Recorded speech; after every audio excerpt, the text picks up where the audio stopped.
Alors Guillaume Feuille, bonjour. Bonjour.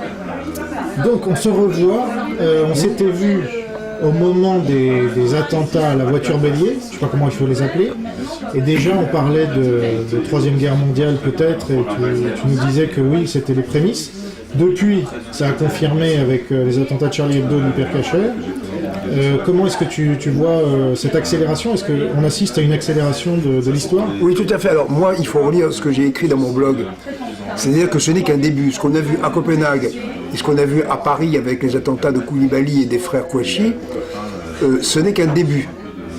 C'est-à-dire que cela va continuer en intensité vers une situation de guerre civile ethnique. Là, on est dans une situation, on a assisté à des choses dans la suite de Mohamed Merah, dans la suite de celui qui a fait l'attentat contre le musée du Juif de Bruxelles. On assiste à des opérations de guerre, ou plus exactement de guérilla. Des opérations de guérilla qui ne sont pas du terrorisme au sens propre, parce que le terrorisme, c'est une voiture piégée anonyme dans la foule. Là, c'est ciblé. Les opérations sont ciblées. Contre qui? Contre la presse, contre la communauté juive et contre, en l'occurrence, la police, donc le symbole de l'État français. Alors, ce qu'il faut dire, c'est que ces choses vont évidemment continuer. Pourquoi? Parce qu'il s'agit d'un épisode d'une guerre que nous mène, moi je ne dirais pas l'islamisme, je dirais tout simplement l'islam et sa fraction dure. C'est une forme de djihad qui s'installe en France. Pourquoi est-ce que ça va augmenter? Pour plusieurs raisons. La première raison, c'est évidemment le vivier général, c'est l'immigration massive. L'immigration massive musulmane en France fait qu'il y a un vivier, il y a une base arrière. Et qui est de plus en plus importante puisque cette immigration est absolument incontrôlée. On l'estime en France, la présence des musulmans, on ne sait pas trop parce qu'on ne compte pas entre 6 et 8 millions quand même, c'est gigantesque. Donc ça fait un vivier de population gigantesque. Même si seulement 1% de cette population est concernée par le djihad, ben ça fait quand même énormément. Deuxième chose très intéressante, il y a une radicalisation. Il y a une radicalisation générale de l'islam à l'échelle du monde, sur le plan idéologique, sur le plan de la diffusion par Internet un petit peu partout, une radicalisation qui en appelle directement à la guerre, en fait. Et cette radicalisation se reporte, n'a pas uniquement lieu dans les pays arabo-musulmans, mais elle a lieu surtout chez les musulmans présents en Europe. On l'a vu après les attentats des 3 jours du mois de janvier. Ça a été approuvé majoritairement par la fraction jeune de la communauté musulmane. Troisième chose, très intéressante, ces terroristes qu'on appelle terroristes, moi je préfère appeler ça des moudjahidines ou des guerriers, ne deviennent pas du tout des milieux défavorisés. Au contraire, c'est des gens qui sont très insérés dans la société, qui viennent de la petite bourgeoisie de ces milieux-là. Quatrième chose, la réaction de M. Valls, scandaleuse, en disant « Ah ben puisque c'est comme ça, c'est à cause des ghettos, c'est à cause de l'apartheid. » Ça fait bien rigoler les musulmans, ça. C'est à cause de l'apartheid. On va donc procéder à une politique de peuplement. C'est un terme marxiste-stalinien, ça. Une politique de peuplement, autoritairement. C'est-à-dire qu'autoritairement, on va mettre une partie de ces gens-là qui vivent soi-disant dans les ghettos. Mais pourquoi ils vivent dans les ghettos? Parce que les Français de souche fuient les ghettos, fuient ces zones. Et bien de force, en durcissant la loi SRU, de force, on va les implanter dans les zones où les Français de souche ont fui les malheureux, de manière à ce qu'ils les retrouvent. C'est la stratégie de la peau de léopard. Quatrièmement, il doit bien engueuler aussi quand il voit nos réactions. Nos réactions, c'est un peu le complexe de Stockholm. C'est-à-dire, c'est bisounours, Je suis Charlie. Au lieu d'avoir une réaction virile, on a une réaction de larmes, on met des fleurs par terre, on fait des grandes manifestations en larmoyant. On a eu en France, le 11 janvier, c'est intéressant d'ailleurs, la plus grande manifestation depuis l'enterrement de Victor Hugo. Eh oui. Il y a eu des millions de personnes dans les rues, des chefs d'État, etc. Hollande était tout content. Mais globalement, je dirais, c'est pas une réaction de défense. C'est une espèce de happening collectif très larmoyant. Et ça ne fait qu'exciter un peu plus, je dirais, les envahisseurs, les agresseurs islamiques, qui évidemment se présentent, et ça c'est typique dans l'islam, ils se présentent comme victimes alors qu'ils sont agresseurs. C'est typique dans la guerre. Hitler aussi. C'est typique, typique dans la guerre. Les guerres d'agression, les agresseurs se présentent toujours comme des victimes, se présentent toujours comme des agressés pour justifier leur agression. Autre chose très importante, il y a le phénomène très morbide de l'émulation. C'est-à-dire qu'on voit une émulation entre différents groupes qui veulent faire mieux les uns que les autres. Alors, qu'est-ce que nous risquons de voir ? Puisque de toute façon, l'immigration incontrôlée en provenance à 90% des pays musulmans continue, étant donné que cette tension, cette guerre implicite entre, et ça c'est dans leur tête, entre l'islam et l'Occident, en réalité continue, étant donné que dans leur tête, il s'agit d'une guerre de revanche, de ressentiment aussi, la colonisation contre la colonisation, etc. Et une guerre de conquête, il s'agit bel et bien de conquérir l'Europe. C'est très archaïque. Eh bien, nous allons assister, à partir de maintenant, à une phase, à mon avis, de guerre civile ethno-religieuse, de basse intensité, puis de haute intensité. Nous allons affronter une situation d'autant plus grave qu'on ne sait pas d'où viennent les coups, que ça peut venir d'une population extrêmement disparate, que les services de renseignement soient assez mal armés pour pouvoir être renseignés surtout, que surtout à cause des lois Taubira, mais même avant c'était un peu comme ça, la réponse judiciaire est très faible, très faible. N'oublions pas que les assassins, les frères Kouachi, Koulibaly, comme celui qui à Copenhague a commis les attentats, ce sont des repris de justice. En plus, ce sont tous des délinquants partout. Meira était un délinquant aussi, était un repris de justice. Donc il y a un mélange des deux. Étant donné que dans les prisons, comme dans les prêches de beaucoup de mosquées, il y a une auto-excitation qui n'arrête pas de se passer, donc une radicalisation. Nous allons voir une multiplication des attentats de ce genre, attentats qui vont certainement être concomitants, c'est-à-dire le même jour, il va y en avoir à plusieurs endroits. Mélangé à cet attentat, il peut y avoir des émeutes comme celle de 2005. Il peut y avoir en même temps des émeutes généralisées, auxquelles la police ne pourra pas faire face, ni l'armée qui n'est pas faite pour ça. L'armée, elle est sous-formatée, maintenant il y a moins de 100 000 hommes, et c'est une armée de police qui est faite pour faire de l'interposition dans les pays du tiers-monde. Ils sont absolument pas faits pour maintenir l'ordre à l'intérieur de la France, absolument pas, ils seraient dépassés, débordés, ils ne pourraient pas. En plus, nous allons avoir le phénomène du retour ici de personnalités, de personnes qui sont actuellement en combat, soit au Mali, soit en Libye, soit en Syrie auprès de l'État islamique dit Daesh. Et il y en a 1400 Français entre guillemets. Il suffit que la moitié reviennent, ils reviennent fanatisés, formés militairement. Ils sont militairement formés, beaucoup plus que les policiers. D'autant qu'il y a aussi des anciens de l'armée, de la Légion étrangère, qui ont intégré, donc eux ils ont été formés par nous. Ils ont été formés par nous. Alors tout cela risque de provoquer évidemment une situation de guerre civile ethnique mélangée à des attentats terroristes. Et le plus grave de tout, c'est que, et on l'a vu aux dernières élections municipales, il y a une liste entièrement musulmane qui se présente avec comme programme le début de la charia, obligation des femmes voilées, obligation de nourriture halal dans les magasins. Ça, on l'a vu en Belgique et en Angleterre il y a bien avant nous. Donc on se demande, on a vu des manifestations en Angleterre de gens qui brandissent le drapeau noir en disant England burn in hell, Angleterre va en enfer. Ça, on n'a pas encore eu ça en France. On n'a pas encore eu ça en France, mais on va évidemment l'avoir parce qu'il y a un élément raciste anti-français. Il y a un mélange de plusieurs choses.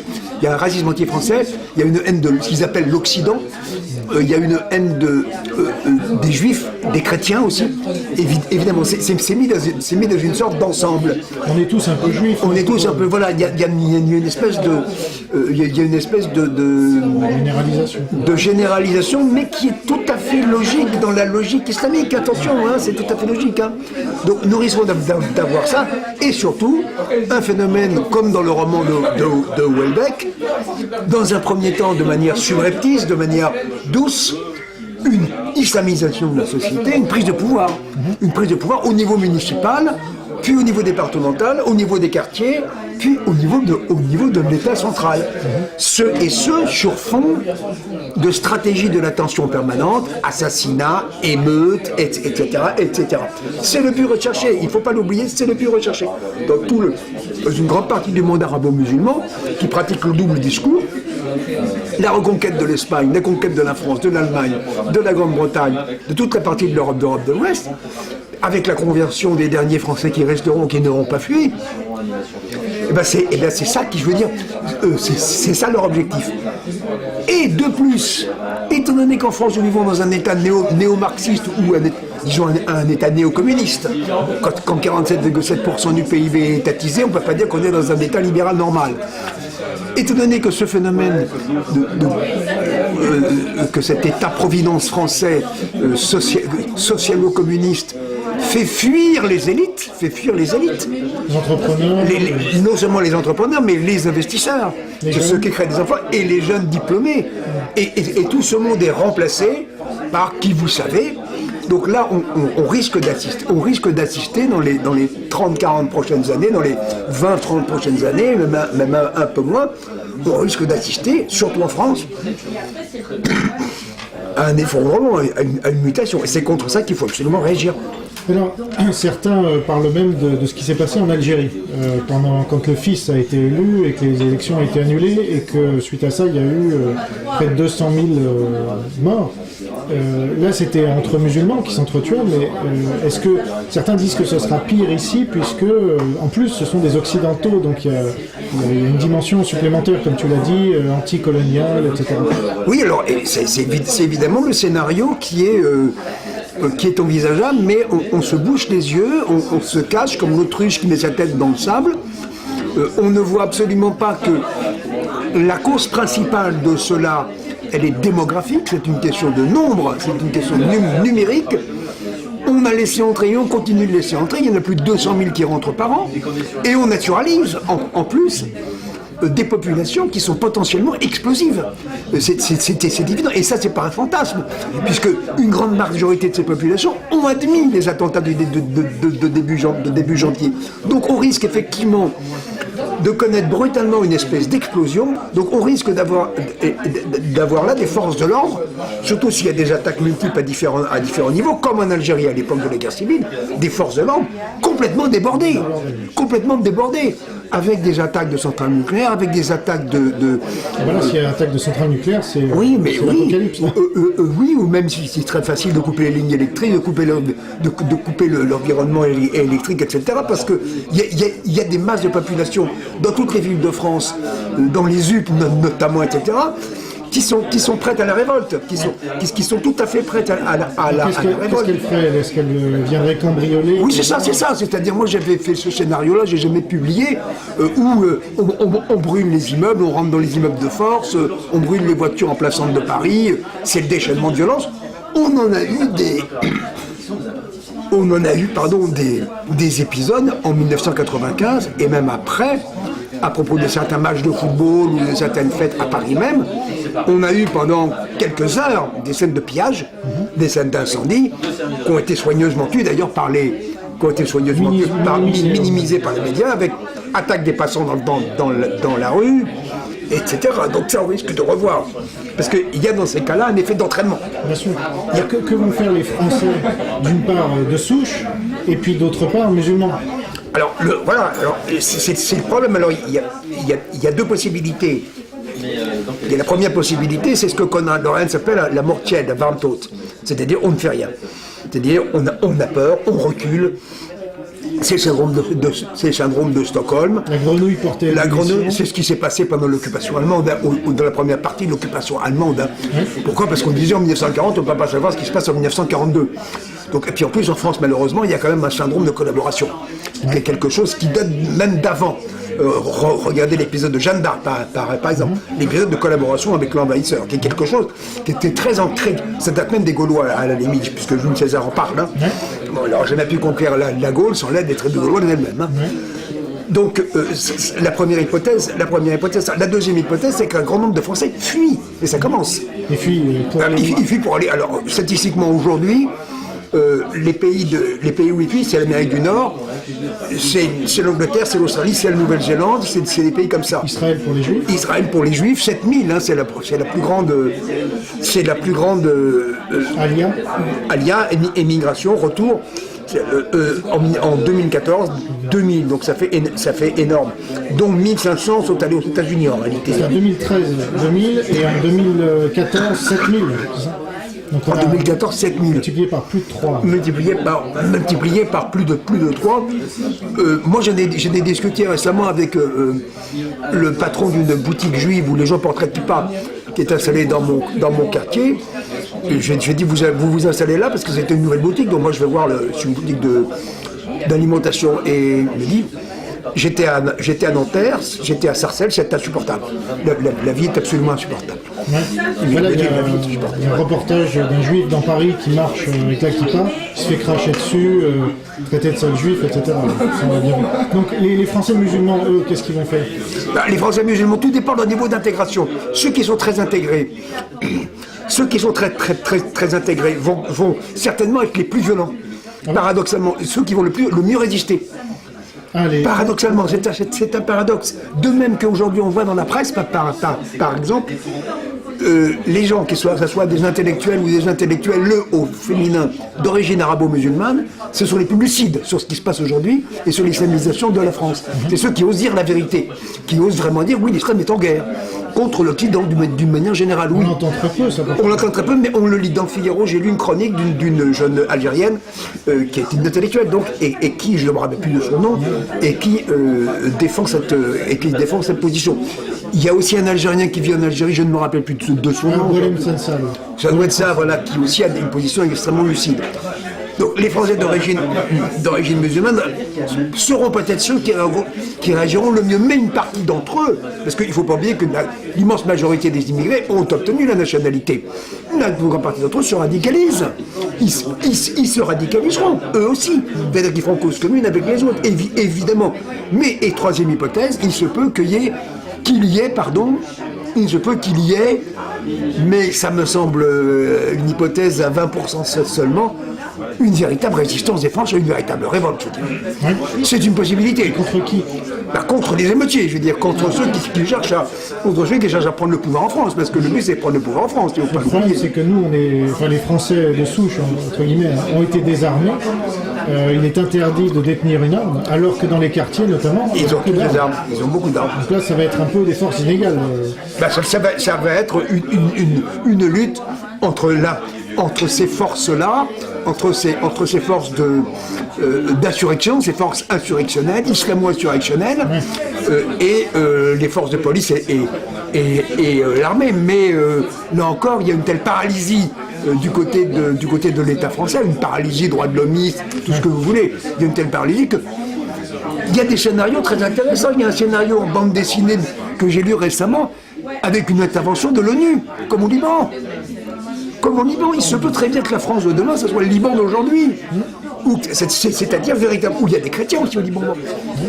Une guerre civile endémique permanente, avec un État déliquescent, qui est partageant plusieurs tendances, et une force d'interposition de l'ONU permanente. On veut des contingents américains, des contingents, etc. C'est une possibilité. C'est une possibilité, malheureusement, dans les...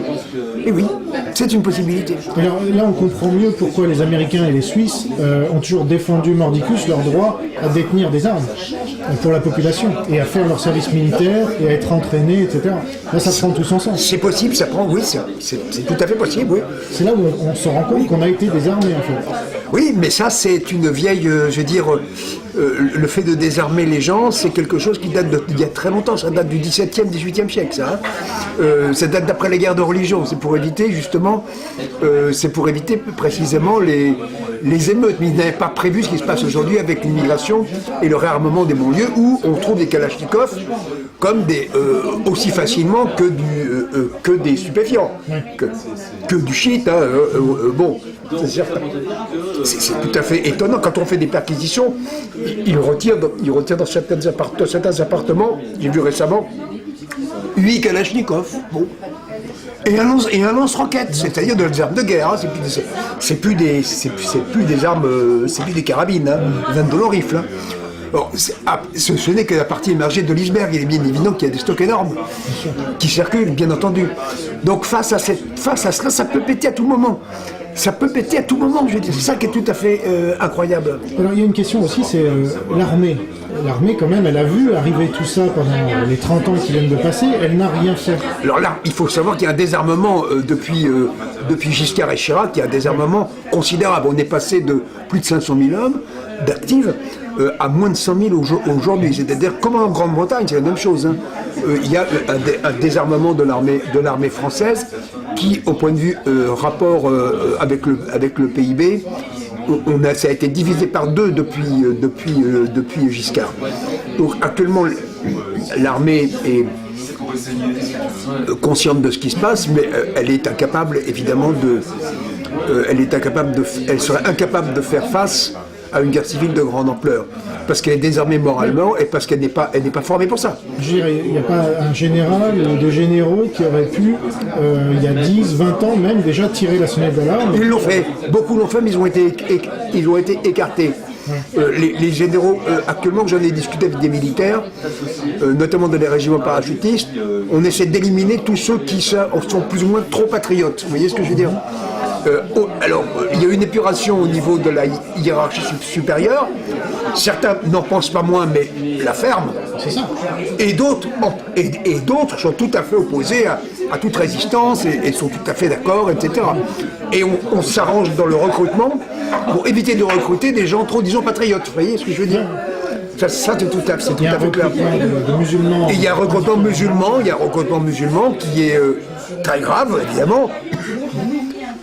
C'est la même chose que ce qui s'est passé du temps de la fin de l'Empire romain, où il y avait un recrutement d'auxiliaires barbares pour lutter contre les barbares. Et évidemment, ils se retournaient contre les. On était envahis par les Goths et on prenait des Goths pour nous défendre. Ils prenaient des Goths pour se défendre. Évidemment, les Goths sont retournés. Alors, tout ça, c'est de la responsabilité de qui ? Parce que les Français, évidemment, mais enfin, il y a l'oligarchie. Ah bah, c'est l'oligarchie. C'est l'oligarchie depuis les années 60. C'est pas spécifiquement mai 68, comme on dit en permanence. C'est pas ça. C'est une mentalité générale. Ça a commencé. Les premiers signes graves, c'est avec Giscard Chirac en 73, 74. Quand ils ont commencé à faire le regroupement familial. Et puis c'est une ambiance, c'est un air du temps qui est mis dans la presse, dans les médias, avec l'idéologie antiraciste par exemple. Depuis très longtemps, on serine une certaine idéologie dans la tête des gens. Alors même si aujourd'hui on s'aperçoit qu'une révolte de l'opinion publique contre ce prêt-à-penser, contre cette bien-pensance, comme on dit, il y a une révolte. Mais ce qui compte, c'est pas l'opinion du peuple. Ce qui compte, c'est l'opinion de l'oligarchie. Quand on pense quand on fait des sondages, on s'aperçoit que les Français, prenez par exemple l'exemple des lois Taubira qui désarment complètement la justice, on s'aperçoit par exemple que quand on fait des sondages, 80% des Français sont contre les lois qui viennent d'être votées. Et pourtant, c'est leurs députés qu'ils ont eux-mêmes élus qui les ont votées. Donc on est bien là dans un système dans lequel les élus ne représentent plus leurs électeurs, puisqu'ils votent des dispositions que les électeurs contestent. Mais là, il y a une certaine fatalité, en fait, on ne peut que subir le système, finalement. Parce que quand on dit, par exemple, les pays africains sont dirigés par des dictateurs, etc. Après, je vais vous encaisser, s'il vous plaît. Oui. Tu reposes. D'accord. Merci. Quand on dit que ces dictateurs-là, c'est la faute de la population, finalement, s'ils sont là, mais qu'est-ce que peuvent faire les Africains ? Nous, finalement, on peut faire plus qu'eux ou pas ? Alors, ce qui se passe en Afrique, c'est qu'on a ce phénomène qui est un phénomène qui tourne en boucle.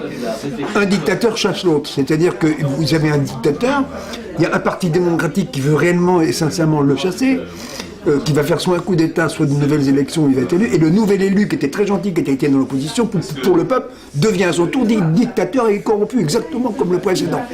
Donc ça, c'est bon. Mais ça je crois qu'à ce niveau-là, en ce qui concerne l'Afrique, c'est quelque chose qui... Parce qu'il n'y a pas de tradition, il n'y a pas de tradition démocratique classique. La tradition démocratique classique, ça appartient à l'Europe et à l'Amérique du Nord. Ça appartient ni à la Russie, ni à l'Asie centrale, ni à l'Afrique, etc. Bon. Mais en France, ce qui se passe, c'est autre chose. C'est-à-dire que les élus, une fois qu'ils sont élus, ils mettent dans leur poche leurs idées et le programme même souvent sur lequel ils ont été élus. On l'a vu avec l'UMP. Quand Sarkozy était au pouvoir. Donc ils ont un programme qui est un programme, je dirais pas libéral, prenons le cas de l'économie, je dirais pas libéral, mais qui va vaguement dans le sens d'une économie qui fonctionne, c'est-à-dire une économie où il n'y a pas de chômage, bref, une économie libérale. Mais une fois qu'ils sont au pouvoir, ils font rien, ils n'ont pas aboli les 35 heures, hein, qui est une catastrophe absolue, je veux dire. Bon. Le programme du RPR en 1991, qui est immigration zéro, hein, Monsieur Juppé, immigration, et maintenant Monsieur Juppé pour l'immigration. Monsieur Juppé dit, sommet de la bêtise, ce Juppé, il dit, je ne comprends pas pourquoi les Français craignent l'autre, avec grands majuscules. Pourquoi ils craignent l'immigration et l'islam? Je ne comprends pas pourquoi. Mais il n'a qu'à se balader dans les banlieues, dans les banlieues de Bordeaux. Donc ce même M. Juppé, qui avait un discours plus dur que celui de Marine Le Pen en 1991, plus dur, quand il était à la tête du RPR, devenu après UMP, ce même M. Juppé a des positions aujourd'hui totalement inverses. Donc le même parti politique qui avait des positions plus dures que le Front National, quand il a été au pouvoir, il n'a absolument rien fait.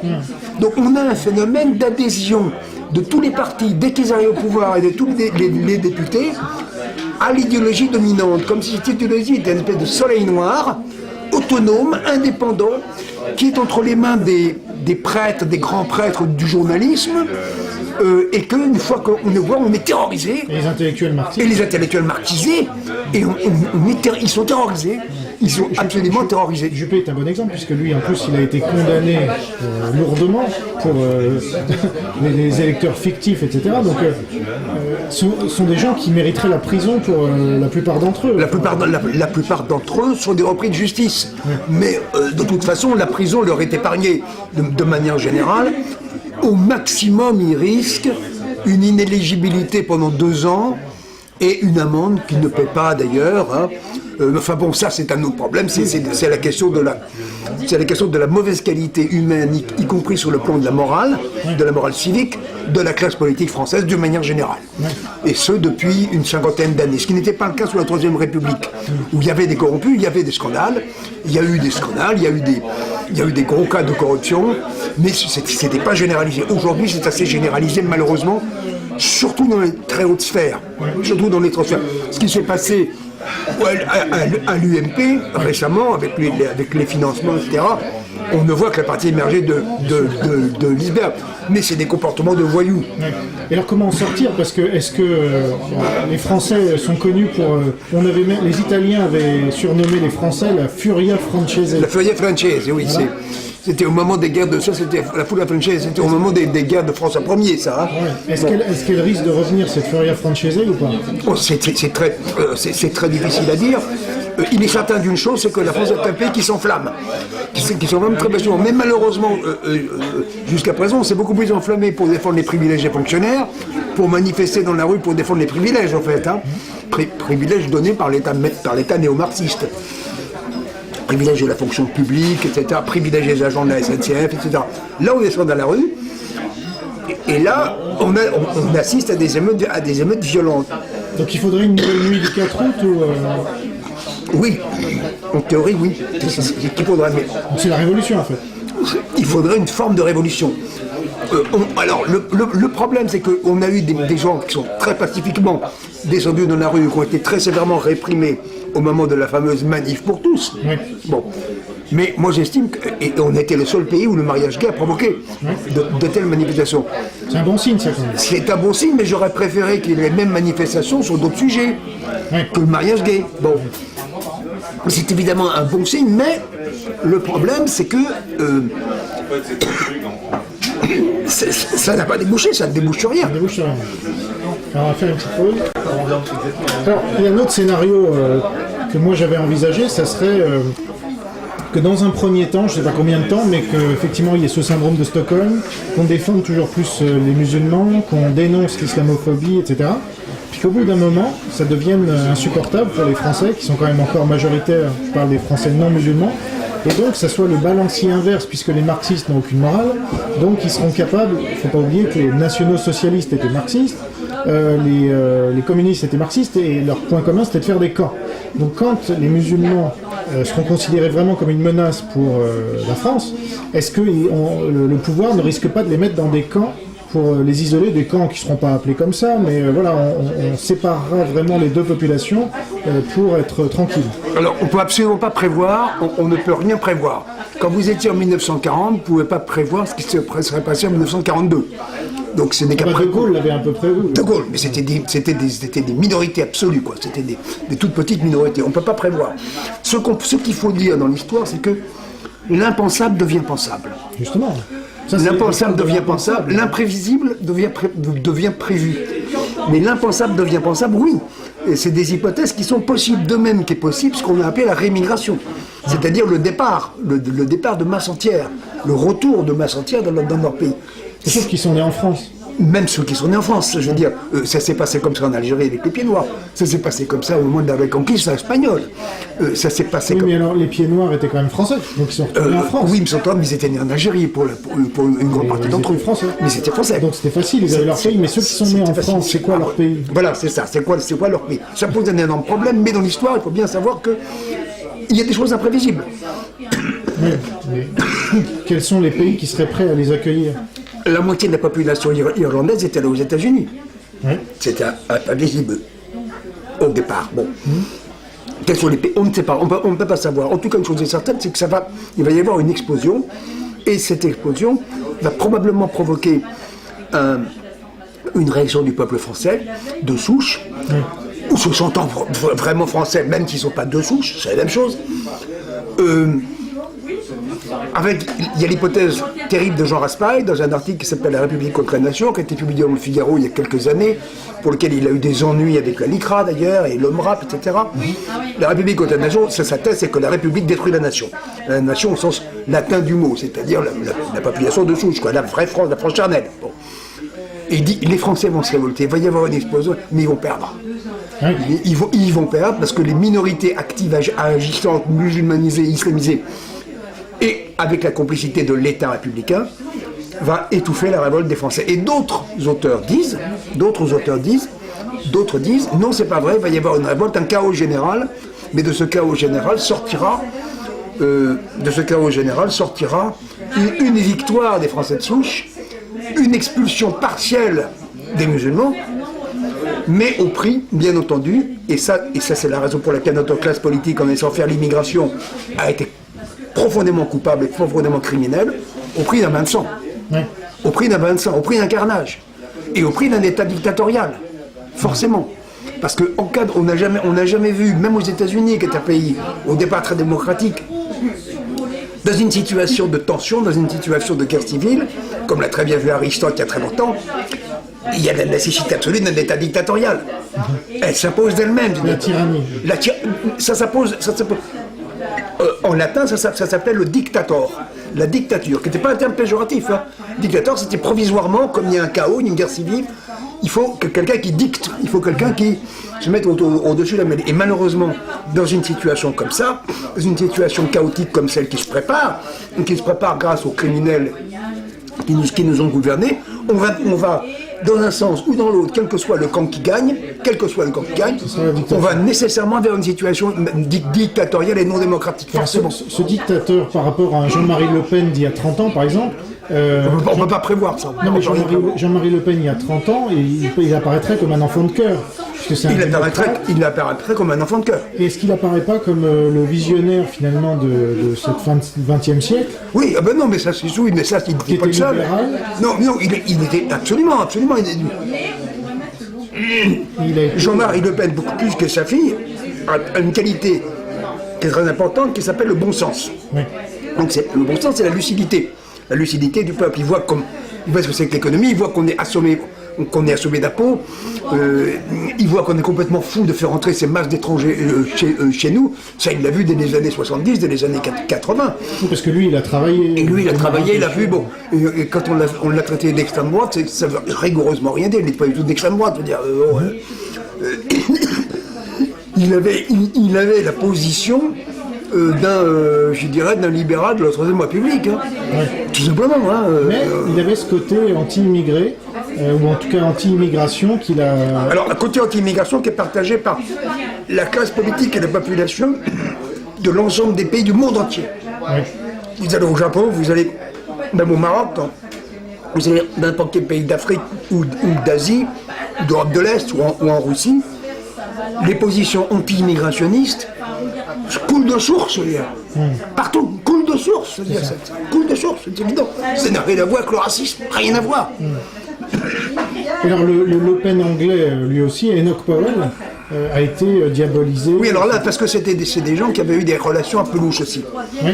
Ils avaient eu des relations un peu louches. Beaucoup de, même en Allemagne comme en Grande-Bretagne, etc., beaucoup de ces partis avaient des leaders qui, pendant la guerre, ont eu des relations louches avec certains régimes. Oui. Ça, c'est quelque chose de... On reproche souvent à Jean-Marie Le Pen son antisémitisme, mais finalement aujourd'hui l'antisémitisme il se... Mais là, alors, ça, l'antisémitisme c'est très intéressant parce que le pouvoir actuel se dit philosémite, pro-Israël. On se limite à quoi? On se limite aux commémorations, aux grands discours sur la Shoah, mais concrètement, les actes antisémites concrets, attaques de synagogues et tout, c'est emmerdant, c'est fait par les protégés, c'est fait par les musulmans. Donc on n'en parle pas. On ne désigne pas les auteurs. Mais ils en sont responsables de ça. Et on ne fait rien contre les auteurs. Donc le prosémitisme, le philosémitisme du pouvoir est une fabrication en réalité. C'est un masque, c'est une fabrication. Deuxième contradiction aussi avec les féministes. Madame Vallaud-Belkacem, qui est la grande féministe, qui veut enseigner la théorie du genre à l'école, etc. Mais elle ne se rend pas compte du tout de ce qui se passe dans les banlieues, où les femmes sont complètement oppressées. Les féministes, qui sont des gauchistes, ne dénoncent pas. Et le homosexuel non plus. Et le homosexuel non plus. On ne dénonce pas. Qu'est-ce qui se passerait si la charia s'instaurait progressivement en France? Les lois sur la parité, la loi Copé sur la parité des femmes dans les conseils d'administration, 40% en 2017, terminé. On ne s'en rend pas compte. Les écoles publiques mixtes, les écoles publiques, hein, de la maternelle au baccalauréat, terminé. Les lois contre l'homophobie. Les lois contre l'homophobie, terminé. Loi contre la loi Guesso, ça serait une bonne chose. La loi Guesso, bon, donc là, il y a encore une extraordinaire contradiction dans cet islamo-gauchisme. C'est-à-dire qu'ils sont à la fois, ils n'osent pas, par peur d'être traités de racistes, ils n'osent pas s'en prendre à l'islam, alors que l'islam même déforme des valeurs qui sont complètement contraires à celles mêmes qu'ils professent. Donc là, il y a encore une gigantesque contradiction. Mais tout ça finira mal. Oui, alors justement, peut-être conclure là-dessus. Puisque les forces dans le pays ne sont pas là, il y a une idéologie prégnante, il y a des gens qui sont au pouvoir qui vont encore aggraver les choses. Il y a tous les événements en Syrie, Daesh et compagnie, maintenant ils nous menacent de voitures piégées. Oui, mais ça va se voir, ça. Mais c'est pas ça le plus grave d'ailleurs. Hein. Oui. Parce que ça, c'est bon, les attentats, il y aura des attentats, il y aura des morts, il y aura du carnage, etc. Ce qui est grave, c'est la situation de tension générale et c'est surtout la destruction de l'identité française. À long terme, la destruction de l'identité française. C'est-à-dire que si ça se passe mal, ça peut bien se passer, ça peut se retourner, mais ça sera au prix d'une crise gigantesque. Mais si ça se passe mal dans 100 ans, si ça se passe mal, il y a un roman qui est paru comme ça à Moscou, il y a 2 ans, Notre-Dame de Paris transformée en mosquée. Oui, c'est moi qui l'ai édité. Ah, c'est toi qui l'as édité, je ne savais pas. Je ne savais pas. Bon, donc voilà, ce scénario-là pourrait se produire. Est-ce qu'il n'y a pas un scénario pourra se produire. Une alliance des Occidentaux? Absolument, c'est possible aussi. C'est possible aussi, même une alliance avec les Russes. Et les Russes? Moi j'inclus les Russes dans les Occidentaux. Ah bah évidemment, mais ça c'est possible. C'est aussi un scénario possible. Parce que Malraux avait dit pendant la campagne de 74, donc c'était quand même il y a longtemps, que l'Europe unie, la vraie, n'existera que contre l'islam. Oui, mais voilà, mais il pouvait dire ça à l'époque parce que l'islam n'était pas sanctuarisé, sanctifié comme il l'est aujourd'hui. C'est visionnaire. C'est visionnaire. Mais il n'est pas le seul à l'avoir dit. Il y en a d'autres qui l'ont dit, attention. Bien entendu. De même, le terme Occident ne veut pas dire grand-chose. Le terme Occident ne veut pas dire grand-chose. Parce que il avait parlé d'Europe. Oui, voilà. Moi, j'ai toujours préféré parler d'Europe parce que le terme Occident, bon, c'est un terme socio-économique en réalité, hein. Mais maintenant, comme le Japon aussi peut être dans l'Occident, bon, et c'est très oriental, bon. Donc je préfère parler de nord-sud que de est-ouest, ça ne veut pas dire grand-chose. Donc ça c'est tout à fait vrai, il y a la possibilité, mais ça on ne peut pas le prévoir, mais c'est ce qu'il faut souhaiter, c'est le sens dans lequel il faut aller, une solidarité de tous les peuples, de tous ces peuples européens ou euro-américains d'ailleurs, qui de Vladivostok jusqu'à Los Angeles ont globalement la même civilisation, et qui doivent prendre conscience, qui doivent s'unir, et qui doivent prendre conscience. On peut y inclure l'Argentine d'ailleurs, on peut inclure Israël, l'Australie, etc. Et qui doivent prendre conscience que même en schématisant au maximum, il faut schématiser dans l'histoire. Il faut toujours schématiser. Dès qu'on commence à entrer dans les subtilités, on se trompe. Il y a un ennemi commun, qui est, je l'ai dit, une partie du tiers-monde sous la bannière de l'islam. C'est ça. Ça, c'est une vérité évidente. Est-ce que tu vois un apartheid mondial, justement, entre l'islam et le reste du monde? Alors, il faut savoir une chose, c'est que la notion, Aristote a très bien vu, la notion d'apartheid est naturelle à l'humanité. C'est-à-dire qu'au bout d'un moment, l'huile et le vinaigre ne se mélangent pas. C'est ce que disait De Gaulle. Oui, c'est évident, non, mais c'est évident, même à l'intérieur du même territoire. Ça se passe même dans les pays multiraciaux, qui ne sont pas en réalité multiraciaux. C'est-à-dire que les communautés tendent à se diviser. Ou en Bulgarie, par exemple, avec une communauté musulmane très excentrée, il y a des millions de gens, mais qui sont très très loin du reste de la population. Donc même si la France s'islamise à grande vitesse, et si les musulmans deviennent démographiquement, c'est possible, majoritaire, en France, hein, c'est possible. Il y aura de toute façon des séparations, des apartheids, des vies à part, automatiquement. Bon.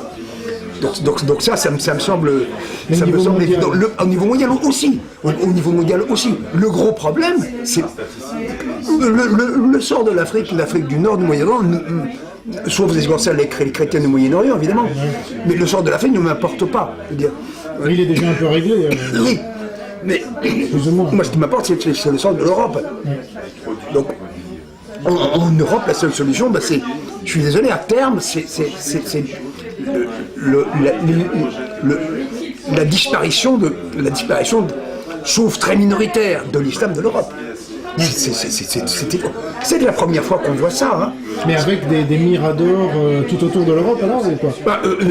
C'est-à-dire que pour arrêter, j'ai toujours dit et écrit, pour arrêter l'immigration, regardez ce qui se passe, il y en a 1200 qui arrivent par jour, par Lampedusa, etc. Oui. Pour arrêter l'immigration, il n'y a pas besoin de barrières, il n'y a pas besoin de canonnières, il n'y a pas besoin de barbelés.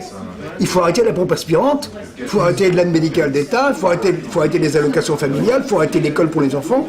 Pourquoi au Japon il n'y a pas d'immigration?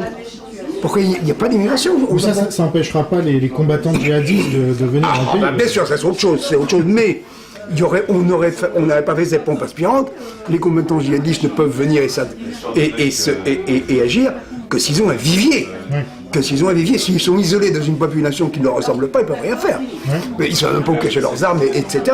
Actuellement, le vivier est gigantesque. Il faut savoir que, comme l'a dit une chaîne de télévision américaine, qui a été, d'ailleurs, on a porté plainte contre elle, elle a dit en France, il y a des zones de non-droit, je veux dire. Ça, l'État français, je ne supporte pas qu'on dise ça, hein, mais c'est la vérité.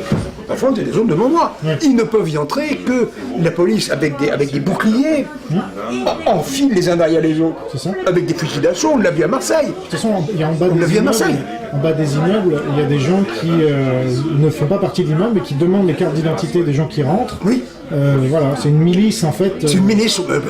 Mais ça, c'est passé sur France 2 il y a des années déjà. Oui, mais ça existe depuis une dizaine d'années. Bon, on les a laissés entrer, bien sûr. Mais à partir du moment où il n'y aurait pas ce vivier, les djihadistes ne peuvent rien faire. Mais il y a ce vivier. Donc voilà, avec une solidarité entre ceux qui ne font rien et ceux qui font les actes soit criminels, soit terroristes, etc. C'est la même chose. Voilà. Alors évidemment, on va te qualifier de catastrophiste. Mais oui, bien sûr. Mais oui, moi j'avais écrit un livre qui s'appelle La convergence des catastrophes. Mais si je ne suis pas catastrophiste, je suis réaliste. Je regarde ce qui se passe. C'est comme si vous disiez à un médecin, le type il arrive chez un médecin, il a un cancer, il a une cirrhose du foie, il a un cancer, et en plus il a un début de choléra. Bon. Le médecin fait le diagnostic, on accuse le médecin d'être catastrophiste. Monsieur, oui, vous avez le choléra, en même temps vous avez la peste, vous avez un cancer, vous avez une cirrhose.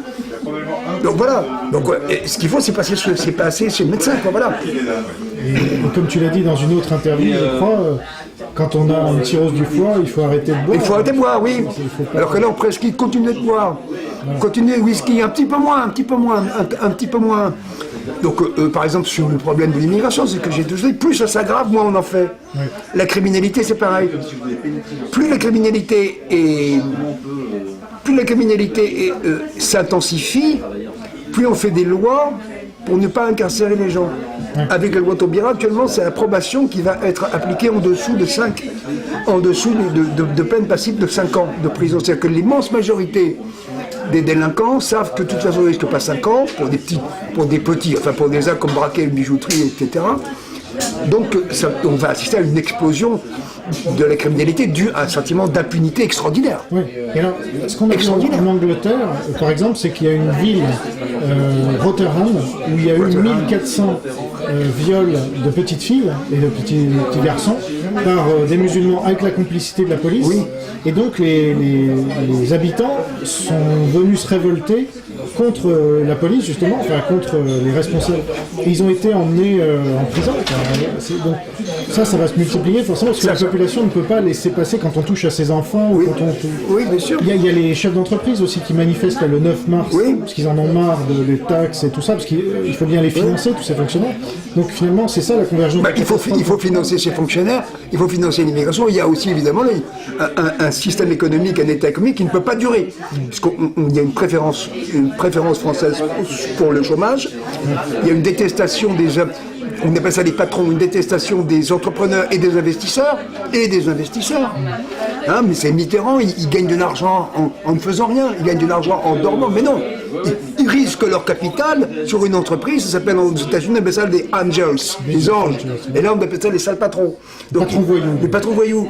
Ils risquent leur argent et ça leur rapporte, mais c'est un risque, ils prennent un énorme risque, ils peuvent tout perdre, ils peuvent perdre leur EHPAD. Donc, en France, il y a une mentalité communiste, il y a une mentalité anti-entrepreneuriale, et ceux qui ont une mentalité entrepreneuriale partent à l'étranger. Alors, c'est extrêmement grave parce que on assiste à une espèce de nouvelle lutte de classe. On a objectivement, d'un côté, 6 millions de personnes qui sont des assistés, c'est des fonctionnaires, fonctions publiques afférentes dont la moitié ne servent à rien, entreprises publiques comme la SNCF, EDF, etc., qui sont pas rentables d'ailleurs, hein, et qui vivent au crochet, plus les aides sociales, les faux chômeurs, les faux demandeurs d'asile.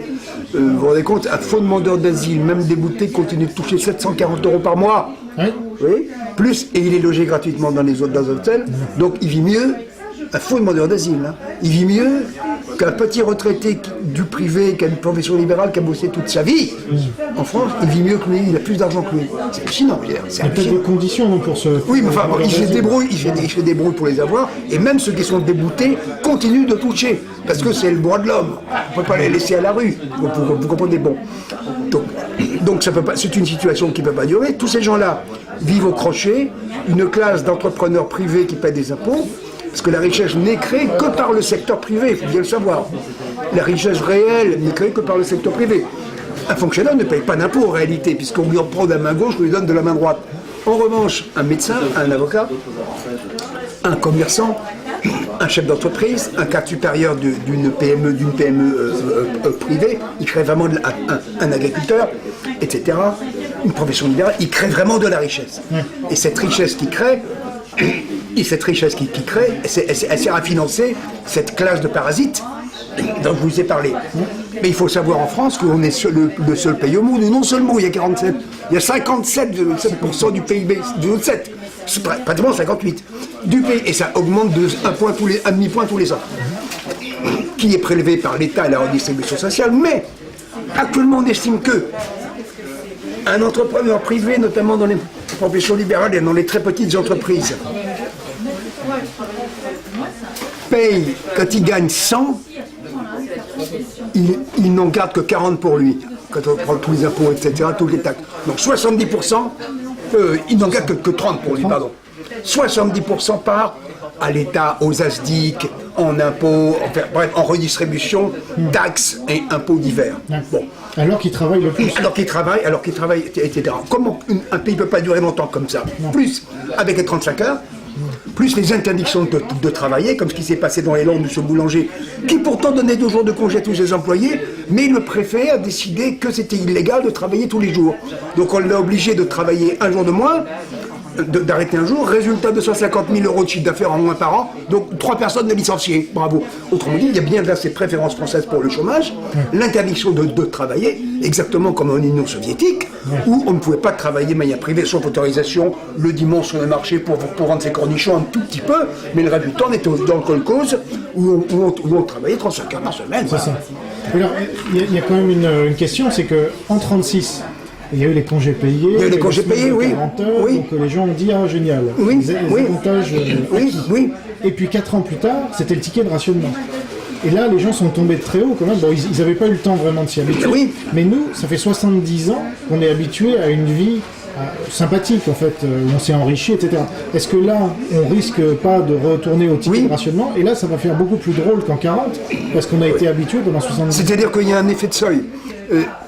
Les lois sociales, jusqu'à un certain seuil, c'est positif, paradoxalement. Parce que le libéralisme, c'est pas l'absence de redistribution sociale, c'est pas ça.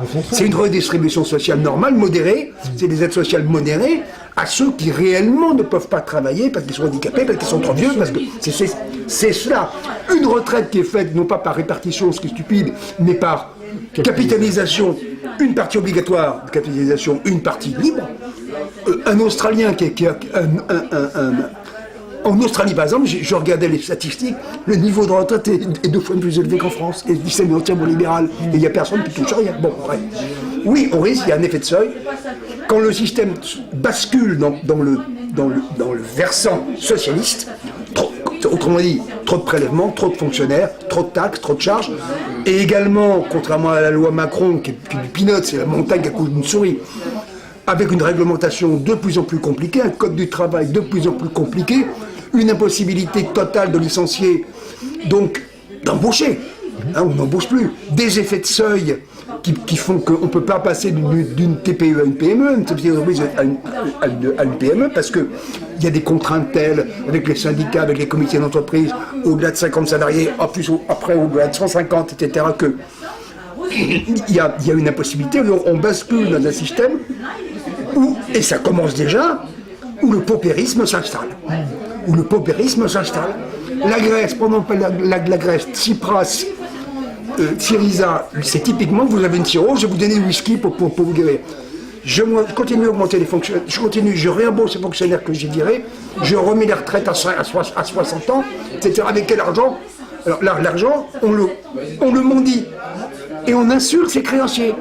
C'est vous les salauds, l'Allemagne, la BCE, le FMI, parce que vous ne respectez pas l'indépendance de la Grèce. Mais c'est la Grèce qui s'est mis elle-même dans cette situation d'emprunter. C'est comme le type qui emprunte pour acheter sa maison, pour acheter sa voiture, chez son banquier en face. Le banquier, au bout d'un moment, il pose des conditions quand même. Monsieur, je vous donne de l'argent, vous ne me remboursez toujours pas. Mais je vous demande quand même d'aller travailler. D'aller travailler, mais de quoi je me mets, salaud, etc. Avant, ce qui s'est passé, même sous Karamanli, c'est Papandréou, ce régime grec a effectivement abouti en embauchant des fonctionnaires, en faisant des redistributions sociales, en truquant ses comptes pour entrer dans l'euro, etc. Donc c'est un système socialo-communiste, la Grèce. Que ce soit le PASOK qui la gouverne ou Nea Demokratia, c'était pareil. Eh ben ça a donné 25% de chômage, les tickets de rationnement, etc. Impossible d'en tirer de l'argent dans les banques, etc. Ça nous pend au nez. Aussi. Sachant qu'il y a la guerre civile en plus. Voilà, c'est du bouquin que j'ai écrit, La convergence des catastrophes, c'était pour dire ça. C'est-à-dire conjonction de, essentiellement en France, 2 choses. Crise économique, non pas de récession, mais de dépression, ce qui est encore plus grave. Crise de dépression, problème majeur avec l'immigration et l'islam. Donc les 2 choses pètent en même temps. Et c'est ce qui nous pend au nez. C'est ce qui est en train d'arriver. C'est ce qui est en train de commencer à arriver, il y a les symptômes. On est exactement comme le paquebot qui voit l'iceberg au loin, qui dit attention, il faut tourner à gauche tout, à tribord tout, à droite tout. À droite tout, tribord, à bâbord, là c'était à bâbord le Titanic. Et puis le capitaine dit non mais c'est pas un iceberg, c'est un nuage. C'est un nuage. Bon d'accord, ok, c'est un nuage. Mais peut-être, là on conclura par là, peut-être que finalement cette crise géante qui nous pend au nez, qui arrive, qui est devant nous à l'évidence, c'est peut-être comme l'opération pour un malade, c'est peut-être la seule solution pour s'en sortir et crever l'abcès. Guillaume Fay, merci. Mais c'est moi.